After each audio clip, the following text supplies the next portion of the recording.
Ce 24 juin, nous revenons au château.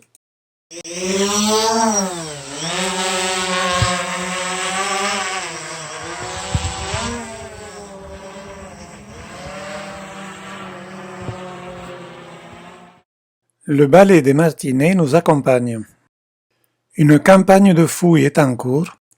L'entreprise Mazo, spécialisée en archéologie et en maçonnerie, déblaye, creuse, sécurise les lieux et renforce les structures.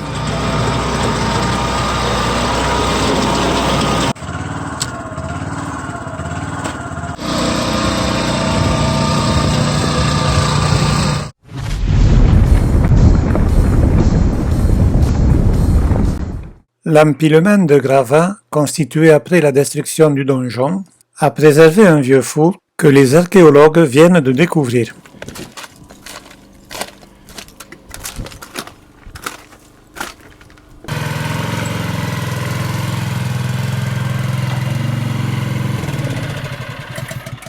Bien que pratiques, ces petites remorques sur chenillettes sont à manipuler avec précaution.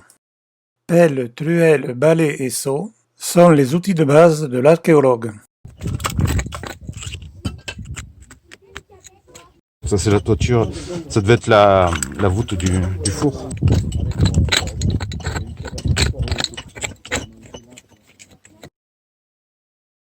Une partie en place et une partie à raviner qui se trouvait sur la voûte du four.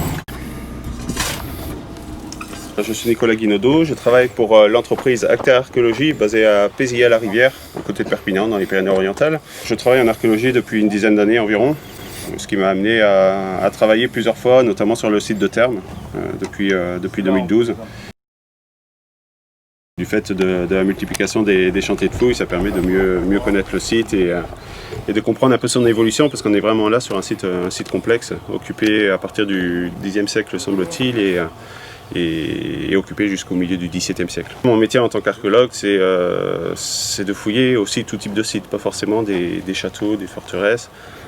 On fouille également de l'habitat, on peut faire de l'étude du bâti, en milieu civil également, en milieu urbain, en milieu rural, par exemple avec des fouilles à Perpignan, des fouilles d'églises aussi.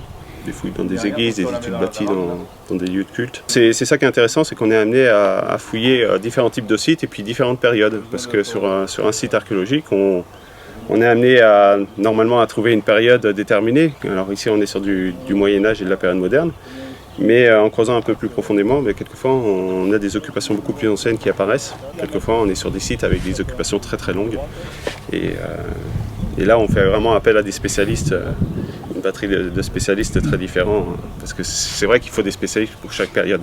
Et puis après, des spécialistes par rapport au mobilier qu'on trouve. Parce que sur les sites archéologiques, on va retrouver beaucoup de céramique, un peu de mobilier métallique, de la faune, et chaque type de mobilier va être étudié par un spécialiste. Donc il y a l'archéologue de terrain, mais après, autour de l'archéologue, il y a vraiment beaucoup de métiers, beaucoup de spécialistes qui interviennent. Le four était tardif par rapport à l'ensemble des maçonneries qu'on voit tout autour, puisque le four s'appuie contre le donjon qui serait attribué au 10e, 11e. On n'a pas la chronologie fine, mais ça reste à déterminer, mais ça serait environ au 10e, 11e. On a ce pan de mur qui est rattaché à la période royale, qui serait daté du milieu 13e, seconde moitié 13e. On savait déjà que le four était plus récent que le XIIIe siècle.